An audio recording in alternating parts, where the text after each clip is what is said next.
I'm with Marc Roussell. Marc Roussell. You've been flying drones for how long? About 3.5 years now. About 3.5 years. And what are we? Why are we here today? What's our objectives?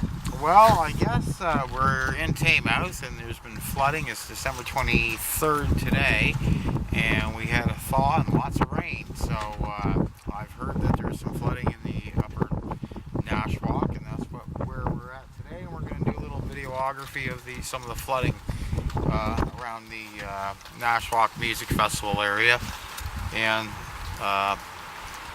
Taymouth. Now, we've got a bit of a challenge here. We've got, 30 kilometer winds that we're going to have to work with, which should make things a little interesting there. Hopefully we can get some good footage, we get it recorded, and maybe 10,000 years from now somebody will be looking at our drone footage and they'll say, wow, climate change really does exist. Anyway, we're going to go on, and the next segment of the videos will be dual flight. Russ and myself will be both taking our drones, and we'll hopefully we don't have any collisions.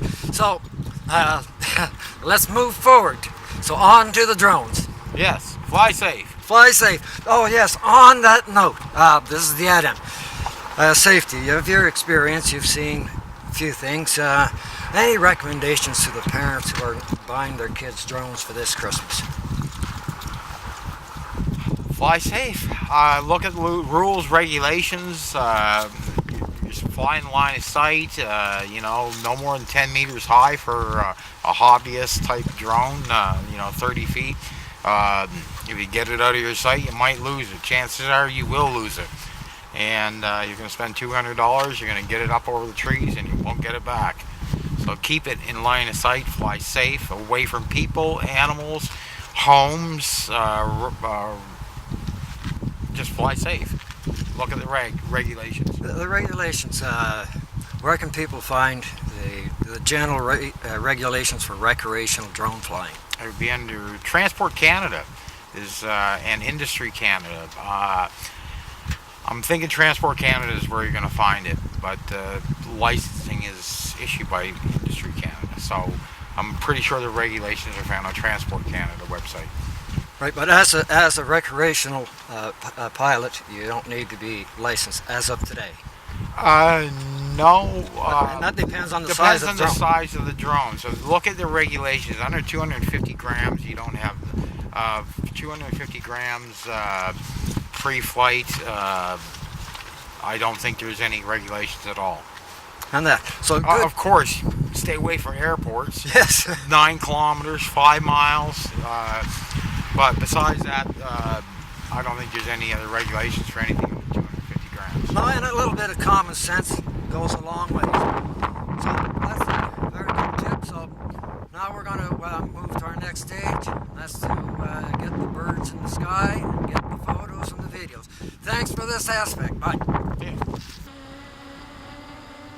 Marc and I have just deployed our drones, our birds, our aircraft, whatever you wish to call it. Now, Marc being the more experienced of the two, he's going to go down to the church. He's going to go downriver, and I'm just going to stay up into this area. I like to keep my drone in sight, but the more experienced pilot can do other things like take their drones out of line of sight, but that's experience. I guess one never, runs before they can crawl. So I'm heading upstream. We're here in Taymouth, New Brunswick. That's the Nashwaak River that you are seeing. A very pretty blue. And of course you see all those broken pieces of ice, That's the ice jam. Now, this river is typically a very narrow river, especially in this area here. It's not really all that wide, nor is it that deep. Actually, the Nashwaak River has now become famous for tubing, which back in the 80s, the College Hill Social Club started the tubing activities in the Nashwaak. Those were the good old days, I guess, but those are long gone. So I'm doing a quick little side pan there, and you can see over on the other side, how much water has flooded. Now I'm zooming in on the church, and that's where Marc's at with his drone. Of course, I was hoping to catch it on the on the viewfinder, but it didn't happen. But you're getting the rear exposure. As you can see, there's the stage, and again, look at the width of the river between the bridge. That's typically how wide the river is, but in this particular situation, it's a lot wider. Now, Nashwaak is known for its ice jams and for its floods. And what's interesting, it never seems to happen in one spot. About 5 years ago, it was down Peniac that got wiped out. But one thing I have to note is that the frequency of these floods are increasing, both for the Nashwaak and for the main stream called the St. John River. So they may be, is it coincidental? Is it the clear cuts that's doing it? Is it climate change? It can be any one of those things, but there are things, our world is changing, our climate is changing. The big question is it human-induced, is it naturally occurring induced? Well, this is not a video on the environment or climate change, so I'm not going to go too much more into it.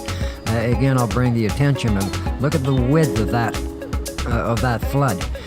Now, I used to scuba dive. When I see open water like this, I get some tempted to get my scuba tanks out, down on my gear, and, head down under, because winter diving is great. So here, I've got my camera pointing directly underneath the drone. So that's about it. Until next time, this is Andre. Take care.